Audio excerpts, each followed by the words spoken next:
ومن سيئات أعمالنا من يهده الله فلا مضل له ومن يضلله فلا هادي له ونشهد أن لا إله إلا الله وحده لا شريك له ونشهد أن سيدنا ومولانا محمدا عبده ورسوله صلى الله تعالى عليه وعلى آله وأصحابه وأتباعه وأزواجه وذرياته وأهل بيته أجمعين وبارك وسلم تسليما كثيرا كثيرا. أما بعد فقد قال الله تبارك وتعالى في كلامه المجيد والفرقان الحميد فأما من طغى وآثر الحياة الدنيا فإن الجحيم هي المأوى وأما من خاف مقام ربه ونهى النفس عن الهوى فإن الجنة هي المأوى.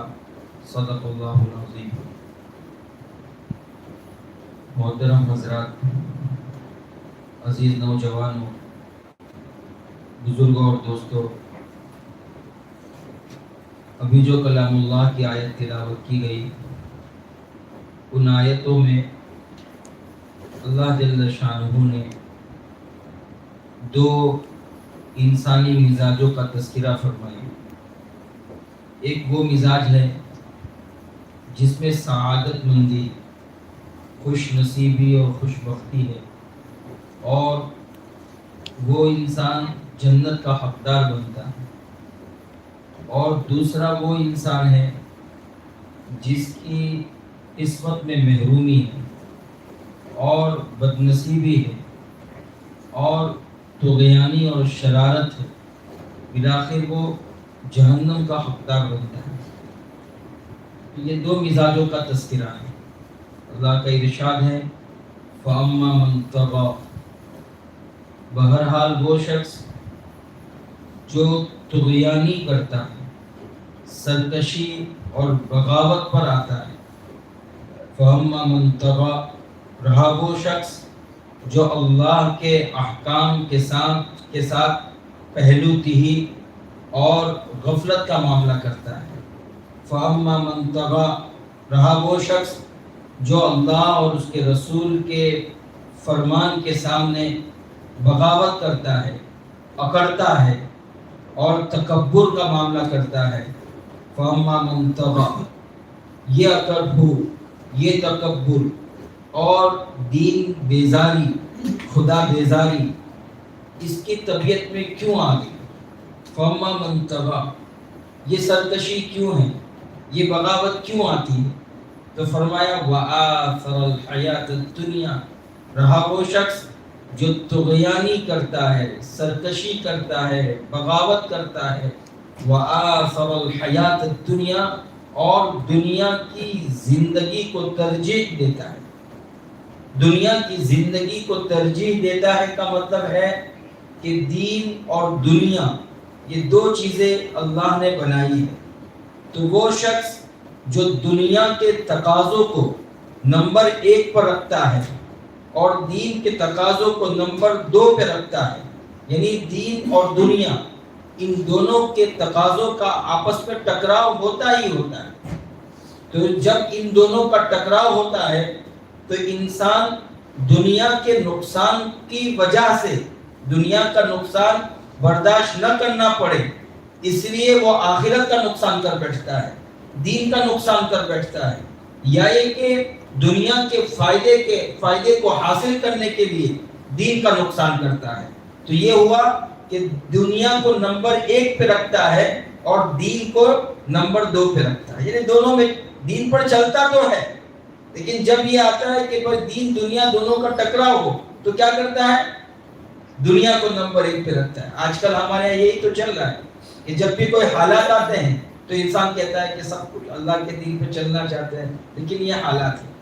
لیکن یہ حالات ہے کا کیا مطلب؟ کیا ان حالات میں ہم اللہ کے دین پر چلنے کے مکلف نہیں ہیں؟ یہی تو بات ہے.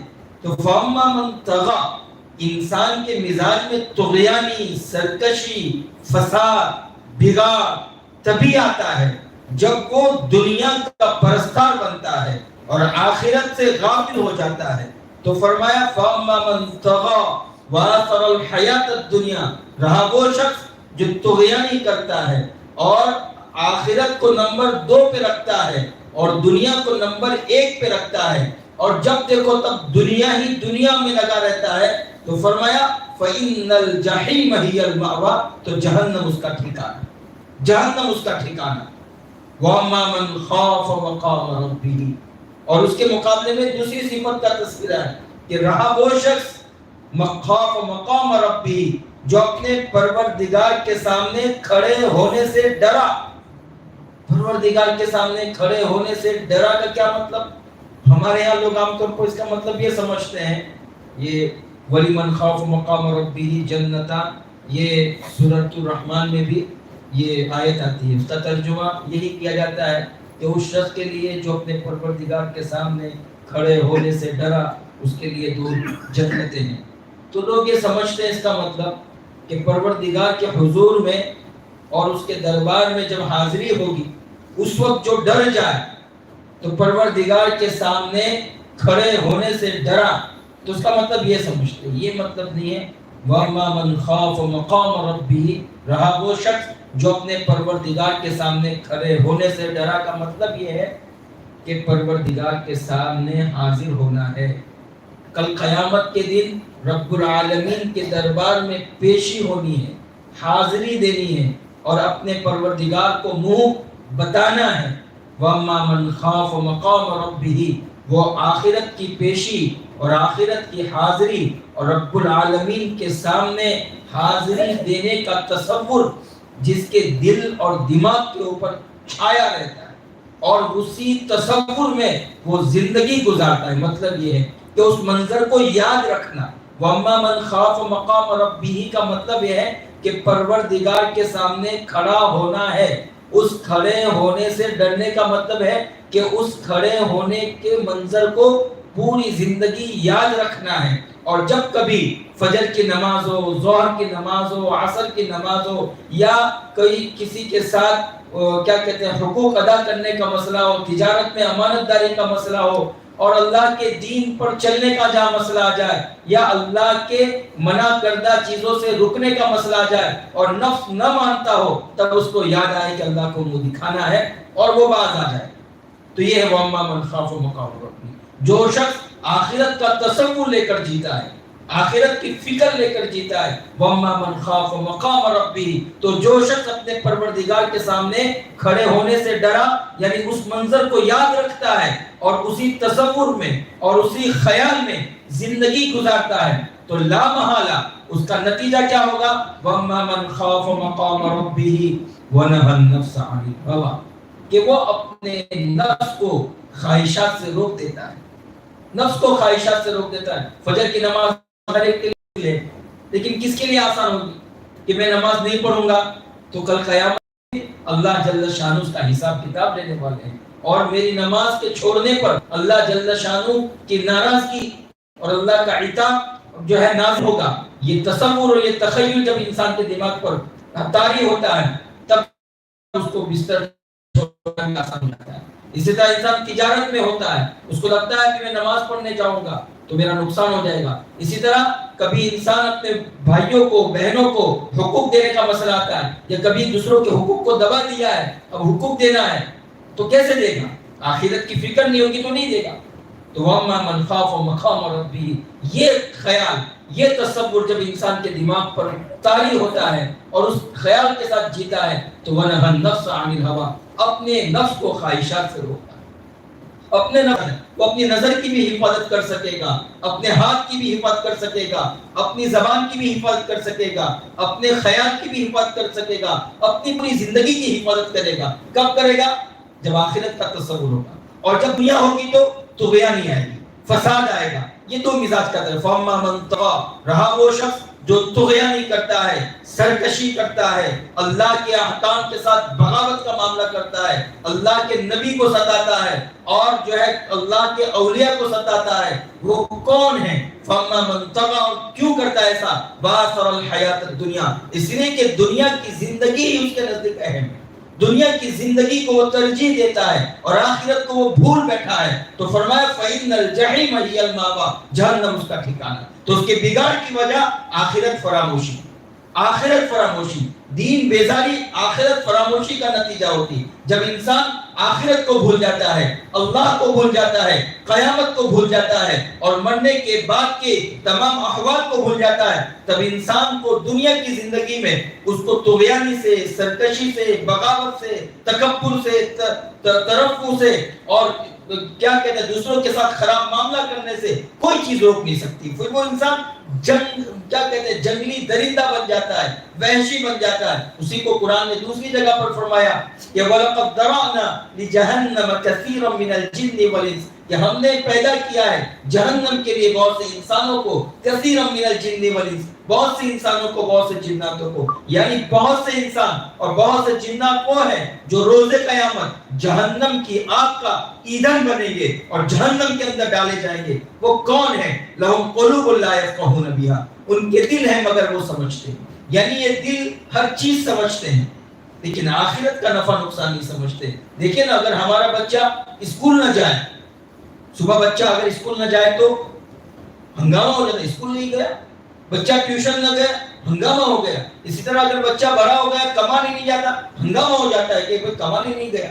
تو یہ دنیا کے نفع نقصان کا برابر خیال رہتا ہے لیکن دین کا نفع نقصان سمجھ میں نہیں آتا ہے۔ تو قرآن کہہ رہا ہے لَهُمْ قُلُوبٌ لَا يَفْقَهُونَ بِهَا، ان کے دل تو ہے مگر وہ سمجھتے نہیں، دل سمجھنا چھوڑ دیتے۔ لَهُمْ قُلُوبٌ لَا يَفْقَهُونَ بِهَا وَلَهُمْ أَعْيُنٌ لَا يُبْصِرُونَ بِهَا، ان کی آنکھیں ہیں مگر وہ دیکھتے نہیں، ان کو ساری چیزیں نظر آتی ہے، ان کو دنیا کی ان کو دنیا کی رنگینیاں نظر آتی ہے، دنیا کی دل فریبیاں نظر آتی ہے، دنیا کے مال و متاع، دنیا کے اسباب، دنیا کے وسائل، دنیا کے بہلوز اور دنیا کی تمام چیزیں ان کو نظر آتی ہے لیکن آخرت نظر نہیں آتی، اللہ تبارک و تعالیٰ کے احکام نظر نہیں آتے۔ صبح سے لے کر شام تک ان کی نظریں موبائل کی اسکرینوں پر ہوتی ہے، ٹی وی کی اسکرینوں پر ہوتی ہے، پتہ نہیں کیا سے کیا دیکھتے ہیں لیکن جو اللہ کی قدرت کو دیکھنا ہے تو نہیں دیکھتے، قرآن کو دیکھنا ہے نہیں دیکھ رہے ہیں، احادیث کو دیکھنا ہے تو نہیں دیکھ رہے ہیں۔ تو اللہ فرماتے ہیں وَلَهُمْ أَعْيُنٌ لَا يُبْصِرُونَ بِهَا، ان کی آنکھیں مگر وہ دیکھتے نہیں، یعنی ان کی آنکھیں صرف دنیا دیکھ پاتی ہے، آخرت نہیں دیکھتی ہے، دین نہیں دیکھتی ہے۔ تو وہ آنکھیں کیا ہوئی؟ لَهُمْ قُلُوبٌ لَا يَفْقَهُونَ بِهَا، ان کے دل ہیں مگر وہ سمجھتے نہیں، وَلَهُمْ أَعْيُنٌ لَا يُبْصِرُونَ بِهَا، ان کی آنکھیں ہیں مگر وہ دیکھتے نہیں، وَلَهُمْ آذَانٌ لَا يَسْمَعُونَ بِهَا، ان کے کان ہیں مگر وہ سنتے نہیں۔ ساری باتیں سنیں گے لیکن دین کی بات سننے کے لیے تیار نہیں۔ دیکھیں نا، پہلے تو کیا ہوتا تھا کہ بھائی گھر میں بھی تعلیم کی فکر ہوتی تھی، روزانہ گھر میں تعلیم کی فکر ہوتی تھی اور جو ہے مسجد میں بھی تعلیم کی فکر ہوتی تھی۔ تو آج روزانہ کے نام پر گھر میں بھی دین کی تعلیم ہو گئی اور مسجد سے بھی دین کی تعلیم۔ دیکھیں عصر کے بعد یا فجر کے بعد مسجد میں تعلیم ہوتی تو دیکھیں کتنے لوگ بیٹھتے ہیں، وہ 10 منٹ کی تعلیم ہوتی ہے، کتاب پڑھی جاتی ہے، وہ 10 منٹ کے اندر یا 5 منٹ کے اندر بھی 5 لوگ بھی مشکل سے بیٹھتے ہیں۔ تو مسجد کی تعلیم بھی ضائع کر دی، گھر کی تعلیم بھی ضائع کر دی۔ ہفتے میں ایک دن، جمعہ کے دن 15-20 منٹ یا آدھا گھنٹہ دین کی باتیں سن رہے تھے، وہ بھی ختم کر رہے ہیں کہ بھئی یہ جمعہ کے دن لوگوں کو بہت سارے کام کاج ہوتے ہیں۔ کہتے ہیں نا لوگ جمعہ کے دن جو لوگ کمپنی سے آتے ہیں، فیکٹری سے آتے ہیں، ان کو بہت نقصان ہوتا ہے کاموں کا۔ میرے بھائیوں، صرف دنیا کا ہی نقصان نظر آئے گا ہمیں، آخرت کا نقصان نظر نہیں آئے گا۔ ہمارا بچہ جب صبح کرتا ہے، ہمارے بچے سے لے کر بوڑھے تک، مردوں سے لے کر عورتوں تک، صبح اٹھتے ہیں رات کو سونے تک اکثروں کا یہ حال ہوتا ہے کہ موبائل پر لمحہ بلمحہ، لہجہ بلہجہ کفر کی، شرک کی، الحاد کی، زندگی کی غذا پا رہے ہیں۔ موبائل میں کیا ہوتا ہے آپ دیکھیں نا، کیسے کیسی ویب سائٹس ہیں اور کیسے کیسے پروگرامز ہوتے ہیں اور کیسے کیسی گیمز ہوتی ہے اور کیسے کیسے ایپس ہوتی ہے، پتہ نہیں کیا کیا اندر بھرا پڑا ہے جس سے انسان کا ایمان نقصان ہو جاتا ہے۔ کفر کی غذا دی جا رہی ہے، شرک کی غذا دی جا رہی ہے، ارتداد کی غذا دی جا رہی ہے، زندگیت کی غذا دی جا رہی ہے، الحاد کی غذا دی جا رہی ہے، بغاوت کی غذا دی جا رہی ہے، اور دین کی غذا نہیں۔ اور دین کی غذا کا جو اہتمام جمعہ کے دن تھا اور وہ بھی ختم کر رہے لوگ۔ بس آپ کی مسجد کے لوگ مبارکبادی کے قابل ہیں الحمدللہ کہ یہاں کے لوگ، میں اس سے پہلے بھی آیا تھا، تعریف کر کے گیا تھا۔ میں یہاں کے ذمہ داروں کو بھی اور یہاں کے لوگوں کو بھی میں مبارکبادی دیتا ہوں کہ اللہ کا شکر ادا کیجئے کہ اللہ تبارک و تعالیٰ نے آپ کو جمعہ کے دن اللہ اور اس کے رسول کی باتوں کو سننے کے لیے آپ کو قبول فرما لیا. ہم سے عمل نہیں بھی ہوگا, یہ تو نہیں کہہ رہا ہوں عمل نہیں کرنا, عمل کرنے کی نیت سے سنیں. جب انسان یہاں بیٹھے گا عمل کرنے کی نیت سے سنے گا اور اس کو افسوس ہوگا, پچھتاوا ہوگا, تو یہی تو توبہ ہے, یہی تو توبہ ہے. ہر جمعہ کو اگر یہ ندامت, یہ احساس, یہ شرمندگی اگر اس کے دل کو نصیب ہوگی, یہ بھی نعمت ہے, یہ بھی اس کو دل کو زندہ رکھے گی. لیکن اگر یہ سب بند ہو جائے گا تو جہاں جہاں مسجدیں ہیں وہاں ان کو یہ پیغام پہنچاؤ, اور جہاں آپ کے دوست ہو ذمہ دار کو کہو کہ بھئی یہ سب تماشے بند کرو, جمعہ کے دن اطمینان سے آدھا گھنٹہ بیان ہو اور بیانات کا اہتمام کیجئے, اچھے اچھے علماء کو دعوت دیجئے, اپنی مسجدوں کے اندر اچھے علماء کا تقرر کیجئے, دین کی غذا کو عام کیجئے. تو میں یہ عرض کر رہا تھا کہ لہم قلوب لا یفقہون بہا, ان کے دل ہے مگر وہ سمجھتے نہیں. ولہم اعین لا یبصرون بہا, ان کی آنکھیں ہیں مگر وہ دیکھتے نہیں. ولہم آذان لا یسمعون بہا, ان کے کان ہیں مگر وہ سنتے نہیں. ہر چیز کو دیکھنے کا وقت ہے, ہر چیز کو سننے کا وقت ہے, لیکن اللہ کے دین کو پڑھنے کا, سننے کا, دیکھنے کا, سمجھنے کا وقت نہیں ہے. تو اللہ نے فرمایا اولئک کالانعام, یہ لوگ جن کے دل کام نہیں کر رہے ہیں, جن کی آنکھیں کام نہیں کر رہی دین کے لیے, جن کے دماغ دین کے لیے کام نہیں کر رہے ہیں, اللہ نے فرمایا اولئک کالانعام, یہ جانوروں کی طرح ہے, یہ ڈنگروں کی طرح ہے, یہ مویشیوں کی طرح ہے, یہ چوپایوں کی طرح ہے. مجھے یہاں بیٹھ کر بولنا اچھا اس لیے بھی لگتا ہے کہ یہ جو مجمع ہے وہ ماشاءاللہ ہمارے یو پی سے تعلق رکھتا ہے اکثر, اور آپ کے یہاں تو ماشاءاللہ یہاں دیکھتے کہ نژدے گرین ویلی سوسائٹی, تو نژدے اردو کا کتنا گھرا لفظ ہے کہ گرین ویلی کے قریب, یہ نہیں نژدے. تو ماشاءاللہ آپ لوگ اچھی اردو سمجھتے بھی ہیں, اور یہاں بیٹھ کر ہمیں اچھا بھی لگتا ہے آپ کے سامنے بولنا. تو وہی اولئک کالانعام, یہ اس کا لطف آپ بھی لوگ لے سکتے ہیں کہ ڈنگروں کی طرح ہے, مویشیوں کی طرح قرآن کہہ رہا ہے. یعنی کیا کہہ رہا ہے قرآن ہمیں؟ اگر ہم اللہ کو بھول جاتے ہیں, دین فراموش بن جاتے ہیں, اور آخرت فراموش بن جاتے ہیں, اور مسجد بیزار بن جاتے ہیں, اور خدا بیزار بن جاتے ہیں, تو قرآن کہتا ہے اولئک کالانعام, یہ جانوروں کی طرح ہے, یہ ڈنگروں کی طرح ہے, یہ مویشیوں کی طرح ہے, یہ چوپایوں کی طرح ہے, یہ جانوروں کی طرح ہے. پھر قرآن کہتا ہے بس اس پر اکتفا نہیں کر رہا ہے, یہ جانوروں کی طرح نہیں بلکہ بل ہم اضل, بلکہ یہ جانوروں سے بھی زیادہ گئے گزرے, جانوروں سے بھی زیادہ گئے گزرے. دیکھیے نا بھائی, جانور کو بھی آپ چھوڑ دیجیے, وہ چرنے جائے گا, جب شام کا وقت ہوگا تو اپنے کھونٹے کے پاس آ کر کھڑا ہوگا کہ نہیں ہوگا. تو جانور کو بھی اتنا شعور ہے کہ میرا مالک کون ہے, میری جگہ کیا ہے, میرا مقام کیا ہے, مجھے کیا کرنا چاہیے. جانوروں کو بھی معلوم ہے, وہ اپنے متعینہ وقت پر اپنے مالک کی چوکھٹ پر آ جاتا ہے, اور اس کھونٹے کے پاس آ کر کھڑا ہو جاتا ہے, اور وہ اپنے آپ کو سونپ دیتا ہے, اور جو خدمت دو وہ خدمت بھی کرتا ہے. تو قرآن کہتا ہے کہ ان کو ہم نے عقل دی, شعور دیا, احساس دیا, فکر کی دولت سے نوازا, قلب سلیم عطا فرمایا, دل عطا فرمایا, قلب عطا فرمایا, اور شعور کی نعمت سے ان کو نوازا. ان کا حال یہ ہے کہ جانوروں سے زیادہ گئے گزرے. اللہ کے یعنی پورا دن گزر جاتا ہے, قرآن کی آیتیں پڑھنے کی توفیق نہیں, پورا دن گزر جاتا ہے, تسبیح پڑھنے کی توفیق نہیں, پورا دن گزر جاتا ہے, قرآن کا ایک پارہ پڑھنے کی اور نمازیں پڑھنے کی توفیق نہیں. تو قرآن کہہ رہا ہے اولئک کالانعام, یہ جانوروں کی طرح ہے, بل ہم اضل, بلکہ ان سے بھی زیادہ گئے گزرے ہیں. اولئک هم الغافلون, اور یہ وہ لوگ ہیں جو غفلت کی زندگی بسر کرتے ہیں. آج توبہ کیجیے کہ غفلت کی زندگی بڑی خطرناک ہے, اللہ ہمیں معاف کرے. غفلت کی زندگی کو قرآن نے کہا یہ جانور جیسی زندگی.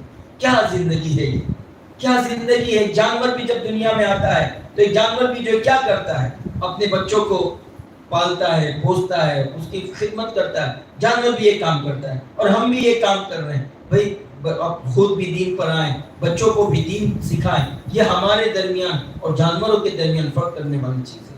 تو خیر اللہ نے فرمایا فَأَمَّا مَنْ طَغَىٰ, رہا وہ شخص کا معاملہ جو طغیانی کرتا ہے، سرکشی اور بغاوت کرتا ہے، وآثر الحیات الدنیا، اور دنیا کی زندگی کو بہت اہمیت دیتا ہے، فإن الجحیم هی المأوی، تو جہنم اس کا ٹھکانہ ہے، وأما من خاف مقام ربہ، رہا اس شخص کا معاملہ جو اپنے پروردگار کے سامنے کھڑے ہونے سے ڈرتا ہے اور اس فکر میں اس احساس کے ساتھ زندگی گزارتا ہے، تو فرمایا وَنَهَى النَّفْسَ عَنِ الْهَوَىٰ، اور اپنے نفس کو خواہشات سے روکتا ہے، یعنی اپنے نفس کو کنٹرول میں رکھتا ہے، فَإِنَّ الْجَنَّةَ هِيَ الْمَأْوَىٰ، تو جنت اس کا ٹھکانہ ہے۔ بھئی کسی سے جھگڑا ہو گیا، جھگڑا ہوتا ہے کہ نہیں ہوتا ہے ہمارا؟ بولے نہ، ہوتا ہے کہ نہیں ہوتا ہے؟ جھگڑا ہوتا ہے تو غصہ آتا ہے کہ اس کو میں ایسا کر لوں، ویسا کر لوں، اس کو گالی دے دوں، اس کو ماروں، اس کو پیٹوں، پتہ نہیں کیا کیا دماغ میں خیال آتے کہ نہیں آتے؟ اب کون سی چیز آپ کو روک سکتی ہے؟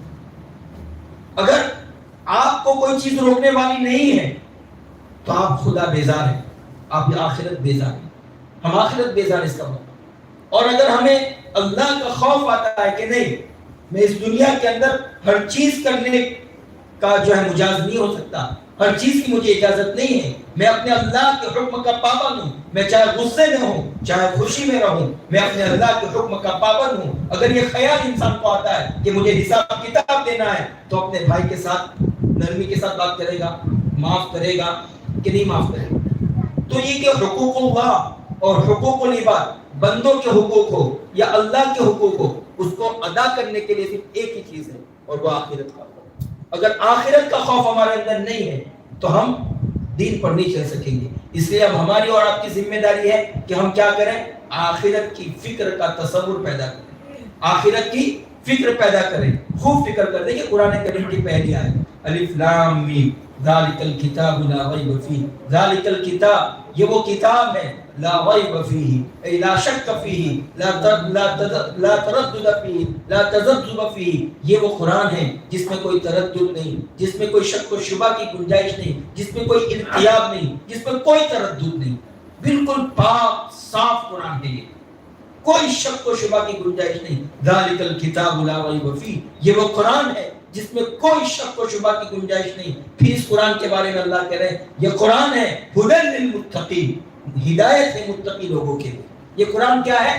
ہدایت نامہ ہے، ہدایت ہے متقی لوگوں کے لیے۔ کن لوگوں کے لیے؟ الذین یؤمنون بالغیب، میرے ساتھ پڑھیں، یہ آیت تو سب کو یاد ہوگی نا، الذین یؤمنون بالغیب۔ یہ قرآن کس کے لیے ہدایت ہے؟ الذین یؤمنون بالغیب کے لیے، ان لوگوں کے لیے یہ قرآن ہدایت ہے جو غیب پر ایمان رکھتے ہو۔ کس پر ایمان رکھتے ہو؟ غیب پر، یعنی جو نظر آتا ہے، جو نظر آتا ہے اس کو شہود کہتے ہیں، اور جو نظر نہیں آتا اس کو کیا کہتے ہیں؟ غیب کہتے ہیں۔ میں ایسا کروں گا تو مجھے فائدہ ہوگا، یہ شہود ہے۔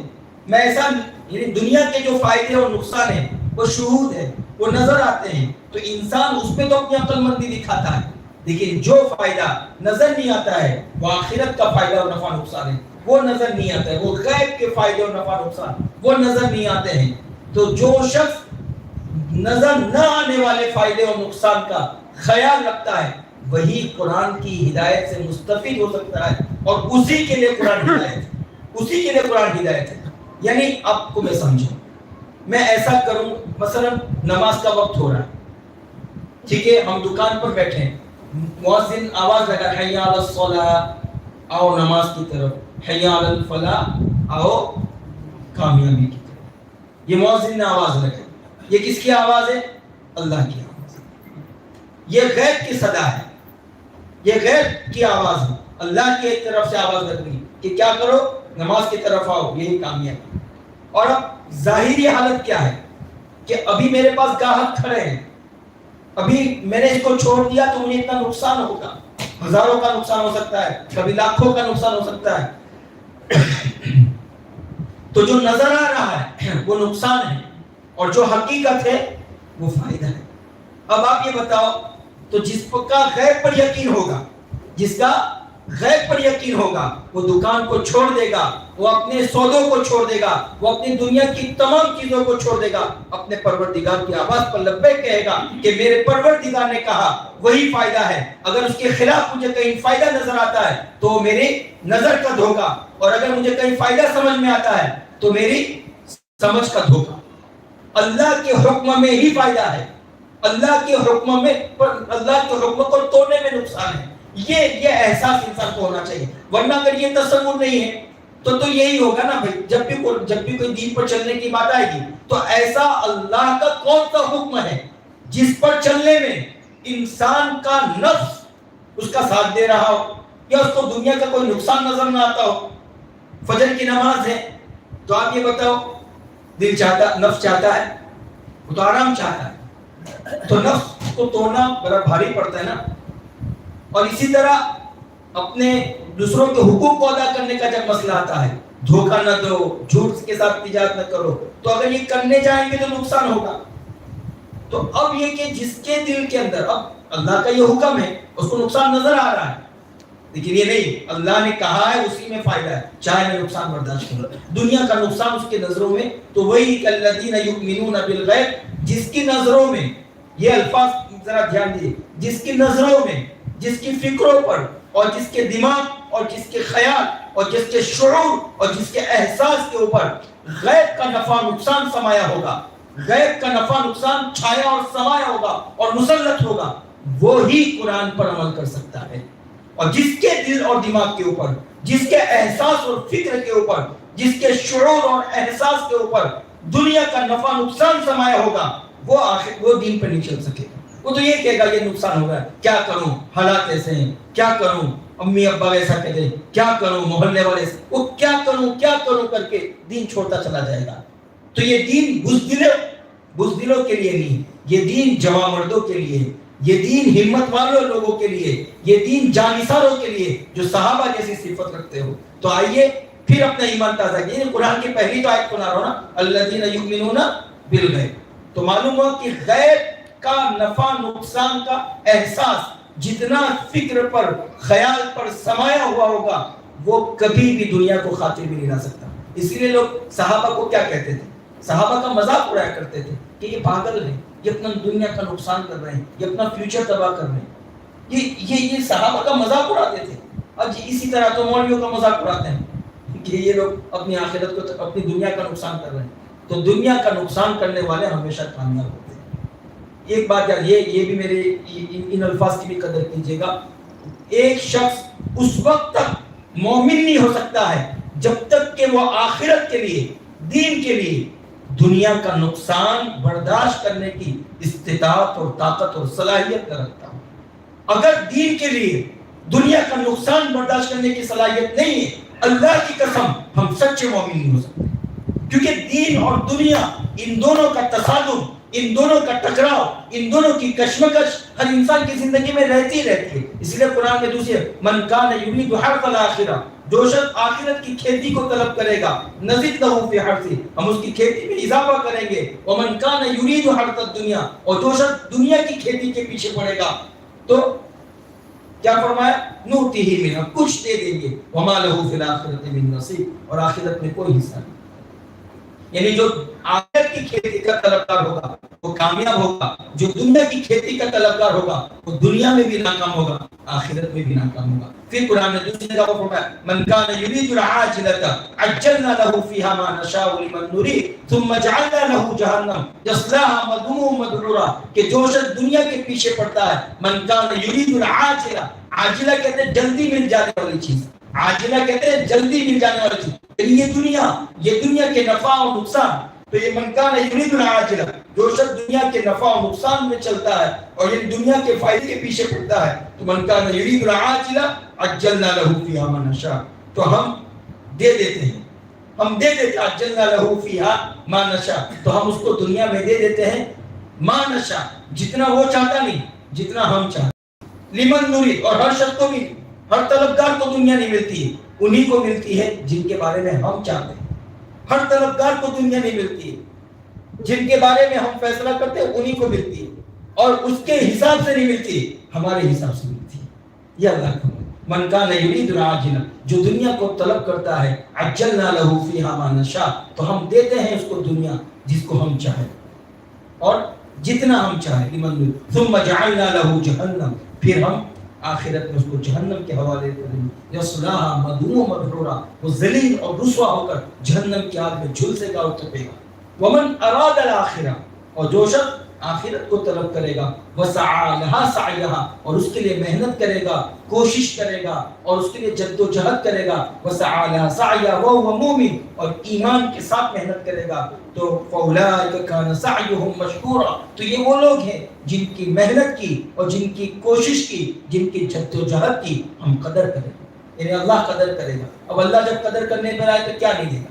تو یہ کہ دنیا کوئی، دیکھو ترمذی کی اور ایک روایت ہے کہ اب دنیا ملعونہ، ہم کہتے ہیں نا آج کل ہمارے ایک جملہ بہت چلتا ہے کہ مولانا دین دنیا، ایک تو ہوتا ہے، دیکھو ایک بات یاد رکھو، علماء کرام کو جا کر مسئلے مت بتایا کرو، ان سے پوچھا کرو، لیکن آج کل لوگ کیا کرتے ہیں، علماء کو آ کر بتانا شروع کر دیں، لیکن آپ کو نہیں پتا، ہمیں پتا ہے، تو یہ بھی ادب کے خلاف ہے۔ تو ہمیں آ کر کہتے ہیں کہ مولانا دین دنیا ساتھ میں لے کر چلو، یہ زمانہ ایسا چل رہا ہے، کیا کہتے ہیں بولو نا، میں اس کا آپریشن کروں گا کہ دین دنیا ساتھ میں ہونا چاہیے، سب بولتے ہیں نا بھائی، دیندار لوگ بھی بولتے ہیں نا، اور بہت سے علماء بھی بولتے ہیں، لیکن جو محققین علماء ہیں، جو راسخین فی العلماء ہیں، راسخین فی العلم علماء ہیں، وہ کہتے ہیں کہ یہ جملہ غلط ہے، یہ قرآن و احادیث کے نصوص کے خلاف ہے، دین دنیا کبھی ساتھ ہو ہی نہیں سکتے، دین اور دنیا دونوں کا تصادم ہوتا ہے۔ یہ کہیے کہ دنیا کو دین کے تابع بناؤ، صحیح جملہ کیا ہے؟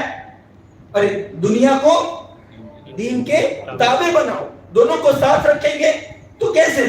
کیونکہ جب بھی دین پر چلنے جاؤ گے تو دنیا کا نقصان نظر آنے ہی والا ہے، اور آپ کہیں گے دیکھو نا، ہم مدرسے میں جب ہم پڑھاتے ہیں، ہم مدرسے میں پڑھاتے ہیں نا بھائی، اور ہمارے پاس بچے پڑھنے آتے ہیں تو مدرسہ چلاتے بھی ہیں، تو جب بھی 10 بجے تک کا ٹائم ہوگا، 9 بجے وہ سب ذرا چھٹی دے دینا، اور ہم کہیں گے بھائی ابھی آپ کا بچہ 7 بجے کا ٹائم تھا، 8 بجے آیا، تھوڑا پڑھ لینے دو، مولانا خالی مدرسہ تھوڑی ہے، کیا کہتے ہیں مدرسہ خالی تھوڑی ہے، اسکول بھی ہے، ٹیوشن بھی ہے، ہمیں یہ بھائی ہم کہاں منع کریں؟ یہ تو ایسا ہی ہوا، دیکھو یہ دونوں کو جب برابر کرنے جاؤ گے نا تو یہی ہوگا، جیسے دو بھائی، اب ماں باپ کیا کریں، ایک بھائی کو 1 لاکھ روپیہ دے، کتنا؟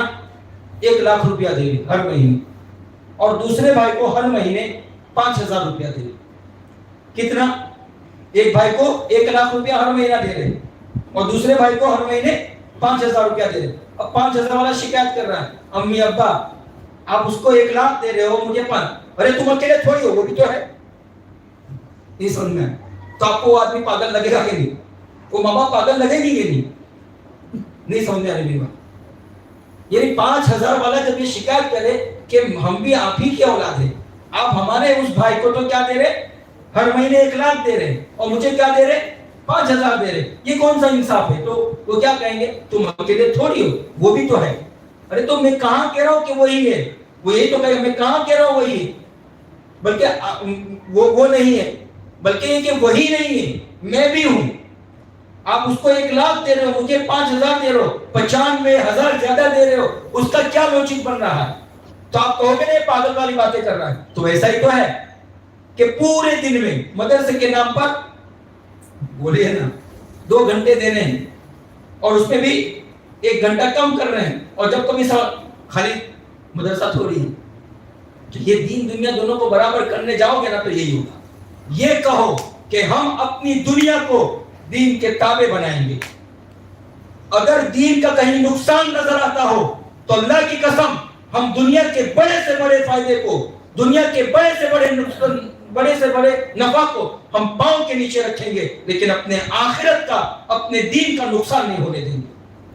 یہ احساس، یہ ہے مومنانہ احساس۔ اگر یہ نہیں ہے تو اللہ کی قسم ہم سچے مومن کیسے ہو سکتے ہیں؟ تو یہی ہے کہ دین دنیا دونوں کو ساتھ لے کر نہیں چلنا ہے، بلکہ اللہ کے نبی نے خود فرمایا کہ جو شخص دین اور دنیا ساتھ لے کر چلنے کی کوشش کرتا ہے اس میں کبھی بیلنس ہی نہیں رہتا ہے۔ اسی کو کسی شاعر نے کہا ہے، ہم خدا خواہی و ہم دنیا ہے دو، یہ خیال است و محال است و جنو، تجھے خدا بھی چاہیے تجھے دنیا بھی چاہیے۔ ہم خدا خواہی و ہم دنیا ہے دو، بھائی خدا کب ملتا ہے؟ جب آپ اللہ کے لیے اپنے آپ کو فنا کر دو، اپنی دنیا فنا کر دو، اپنی دکان فنا کر دو، اپنی تجارت فنا کر دو، اپنے آپ کو فنا کر دو اللہ کے لیے، تبھی تو اللہ ملے گا نا۔ اللہ ایسے ہی مل جائے گا کیا؟ ہم خدا خواہی وہ ہم دنیا ہے تو، تمہیں تو خدا بھی چاہیے، تمہیں تو دنیا بھی چاہیے، ہم خدا خواہی وہ ہم دنیا ہے تو، یہ خیال است و محال است و جنو، تو تجھ سے بڑا پاگل، تجھ سے بڑا احمق اور تجھ سے بڑا مجنون بھی کوئی نہیں ہے۔ تو اگر اللہ کی محبت چاہتے ہو تو دنیا کی محبت دل سے نکالنی پڑے۔ ہاں دنیا وہ جس دنیا کی وجہ سے ہمیں دین میں مدد ملتی ہے تو وہ دنیا ہمارے لیے اچھی ہے۔ وہ ایسا سمجھے کہ اگر انسان کے پاس پیسہ ہی نہ ہو تو اللہ کے راستے میں کیا خرچ کرے گا؟ کچھ خرچ کر پائے گا؟ وہ نہیں خرچ کر پائے گا۔ تو اللہ نے پیسہ دیا ہے، اللہ کے راستے میں خرچ کر رہا ہے، اب یہی پیسہ اللہ تبارک و تعالیٰ سے قریب ہونے کا ذریعہ بنا کہ نہیں بنا؟ تو یہ دنیا کیا ہے؟ یہ آخرت ہو گئی۔ تو جس دنیا پر آپ اللہ کے احکام کو نافذ کریں گے وہ دنیا نہیں ہے، وہ آخرت ہے، وہ دین ہے۔ اسی لیے ترمذی کی روایت ہے الدنیا ملعونۃ و ملعون ما فیہا، کہ دنیا ملعون ہے، دنیا لعنت کے قابل ہے۔ یہ اللہ کے نبی کے الفاظ ہیں، ترمذی کی حدیث سنا رہا ہوں، الدنیا ملعونہ، دنیا قابل لعنت ہے، وملعون ما فیہا، اور دنیا کے اندر جو کچھ ہے سب کچھ لعنت کے قابل ہے، الا ذکر اللہ، کہ نہیں اللہ کا ذکر جس سے ہو سکتا ہو، اللہ کی یاد جو ہے وہ اس سے مستثنا ہے۔ اور ہر وہ چیز دنیا میں جس سے آپ اللہ کے احکام کو پورا کرنے میں مدد کے طور پر استعمال کر رہے ہو وہ سب دین ہے، اور اس پر اجر ملے گا، ثواب ملے گا۔ سمجھ میں آگے؟ ورنہ صرف دنیا تو وہ میں نے جتنی قرآن کی آیتیں سنائی اور جتنی حدیثیں بھی سناتا گیا وہ سب اسی ضمن میں آئے۔ ایک مرتبہ اللہ کے نبی صلی اللہ علیہ وسلم، عبداللہ ابن مسعود فرماتے ہیں کہ ایک مرتبہ نبی کریم صلی اللہ علیہ وسلم نام علی حصیر، یہ چٹائی کے اوپر سوئے ہوئے تھے۔ وہ چٹائی جو آتی ہے نا، وہ تینکوں والی، تین کیا آتے ہیں نا، تین کے والی، تو آپ صلی اللہ علیہ وسلم اس طرح چٹائی کے اوپر سوئے ہوئے تھے، اور آپ صلی اللہ علیہ وسلم کے بدن مبارک پر نشان پڑ گئے تھے، آپ کے رخسار پر بھی نشان تھے، چٹائی کے نشان پڑ گئے۔ صحابہ کرام نے یہ منظر دیکھا تو انہوں نے کہا اللہ کے نبی صلی اللہ علیہ وسلم آپ ہمیں اجازت دیجیے ان نتخذ لک بطانا، کہ ہم آپ کے لیے ایک اچھا سا بستر لے جائیں، آپ کی یہ تکلیف ہم سے دیکھی نہیں جا رہی۔ کہاں ہمارے نبی اور کہاں ہم دنیا والے لوگ، ہم کیا منہ دکھائیں گے اپنے نبی کو؟ ہم کیا ہمارے نبی صلی اللہ علیہ وسلم کے پاس دنیا نہیں تھی؟ آئی تھی نا، لیکن آپ نے اپنے دل میں نہیں بسایا۔ آپ کو پتا ہے اللہ کے نبی صلی اللہ علیہ وسلم جب کسی کو ہدیہ دینے پر آتے تو کسی کو 100 200 بکریاں 500 بکریاں ایسا ہدیہ میں دیتے تھے۔ اب ایک اونٹ کی کیا قیمت ہوگی ذرا گن لو، سمجھ میں آئی بات؟ ایک اونٹ کی کتنی قیمت ہوگی؟ کتنے اونٹ ہدیے میں ایک ساتھ دیتے تھے؟ بولو نا بھائی، 100 اونٹ 500 بکریاں ایک ساتھ اللہ کے نبی ہدیے میں دیتے تھے۔ تو آپ صلی اللہ علیہ وسلم کے سخاوت کا یہ حال تھا، اور خود اپنے لیے کیا حال ہے؟ چٹائی کے نشانات پڑے ہوئے، تو ہم آپ کے لیے بستر کر دیتے ہیں۔ آپ صلی اللہ علیہ وسلم نے فرمایا ما لی ولی الدنیا، مجھے اس دنیا سے کیا مطلب؟ کون کہہ رہا ہے یہ؟ اور آپ کہہ رہے ہیں یہ مولوی جو ہے نا ہم کو سب آخرت کرتے رہتے ہیں، ہمیں دین سے بہت، دنیا سے ہمیں بہت دور کر رہے ہیں۔ بھائی دنیا دین کے لیے ہو، ورنہ دنیا صرف دنیا کے لیے ہو تو اللہ کی قسم، اللہ کے نبی کی حدیث قابل لعنت۔ تو ما لی ولی الدنیا، مجھے دنیا سے کیا مطلب؟ ما انا فی الدنیا الا کراکب استظل تحت شجرۃ، کہ میری مثال اس دنیا کے اندر ایسی ہے جیسے ایک مسافر آتا ہے راستے میں، کہیں اس کو سایہ دار درخت نظر آتا ہے، اس سایہ دار درخت کے نیچے وہ کچھ دیر آرام کرتا ہے، سایہ حاصل کرتا ہے، ٹھنڈک حاصل کرتا ہے، ثم راح وترکها، پھر اس کو چھوڑ کر آگے گزر جاتا ہے۔ تو میری مثال دنیا میں ایسے ہی مثال۔ تو آپ بتائیے ہم اور آپ کس کی امت ہے؟ گولی لینے ڈر لگ رہا ہے؟ میں کچھ مانگنے کے لیے نہیں بیٹھا، میں کوئی رسید بک لے کر نہیں آیا، بولو نا ذرا، بولے نا، کیونکہ ایمان انفاق کے بغیر مکمل ہی نہیں۔ انفاق کہتے ہیں اللہ کے راستے میں خرچ کرنا، کیونکہ اللہ کے راستے میں جب بھی خرچ کرنے کی بات آئے اور ہم پیچھے ہو جائے تو وہ ایمان ہی کیا ہو؟ تو بھائی میں کوئی رسید بک لے کر بھی نہیں آیا اور آئندہ بھی لے کر نہیں آؤں گا، نہ آپ کو مجھے دیکھ کر ڈرنے کی ضرورت ہے، لیکن آپ یہ بتاؤ کہ اللہ کے دین کے لیے خرچ کرنا ہے کہ نہیں کرنا ہے؟ اور میں یہ آپ کو یہ سمجھا، اب بولے الحمدللہ۔ تو آپ کو کہاں خرچ کرنا ہے؟ اپنی ہی اولادوں کے پیچھے خرچ کرنا۔ دین کے لیے اپنا وقت بھی لگائیے، دین کے لیے اپنا وقت، اپنی صلاحیتیں، اپنا کیا کہتے ہیں مال دین کے لیے لگائیں، اور اپنے بچے کو صبح نماز کے لیے اٹھائیں۔ ہر گھر کے اندر نماز، چھوٹے سے لے کر بڑا ہر آدمی نماز پڑھنے والا بن جائے، اور دین کی محنت ہمارے گھروں میں عام ہو جائے، ہم اس کی فکر کریں تو کریں گے انشاءاللہ۔ بس پھر وہی پیغام دے کر جا رہا ہوں کہ ہمیں کیسے زندگی گزارنا ہے۔ وَلِمَنْ خَافَ مَقَامَ رَبِّهِ جنتان۔ جب کبھی نماز پڑھنے کو دل نہ چاہے، یاد کریں پروردگار کے سامنے کھڑے ہونا ہے۔ جب کسی سے لڑائی جھگڑا ہو جائے، بہت غصہ آ جائے، مرڈر کرنے کا بہت سو کو دل چاہتا ہے، بہت سو کو نوش لینے کا دل چاہتا ہے، ولیمن اپنے پروردگار کو منہ دکھانا۔ جب یہ سب چیزیں بار بار یاد کریں گے، اپنے پروردگار کو منہ دکھانا ہے، اپنے پروردگار کو منہ دکھانا ہے، تو انشاءاللہ ہماری دنیا آخرت کے تابع ہو جائے گی، دین کے تابع ہو جائے گی، اور ایک اچھے صحیح سالم اور ایک مفید اور ایک اچھے نیک انسان بن سکیں گے، نیک مومن بن سکیں گے۔ اللہ ہم سب کو توفیق عمل سے نوازے۔